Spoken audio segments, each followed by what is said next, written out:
चलो दोस्तों, स्पीकर के बारे में बात करूँ मैं। देखो छोटा स्पीकर है, गाड़ी टाइप स्पीकर है, कितना तकड़ो बूफर है, पर छोटे साइड बनता तो नहीं है।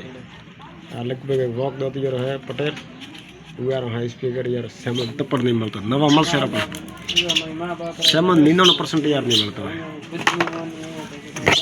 है। मारा वीडियो देखता मिलता हो तो जरूर कमेंट कर दो। मोटा मोटा स्पीकर तो मिलसे यार, लगभग 99% पड़ दो मिलसे यार, केम क्या बूफर है।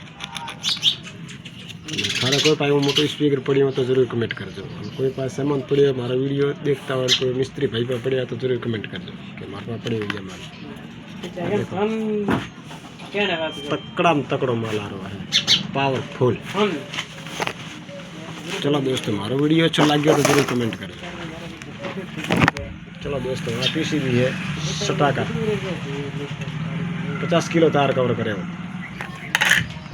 चौकड़ा का 4 जूल का ट्रांसमीटर है, देखो ओरिजिनल में ओरिजिनल 19 केवी नव मॉडल आया हमने 19 केवी झटको 150 किलो तार कवर करे पूरे पूरो। जय बजरंग बली, सभी करे भले, धन्यवाद।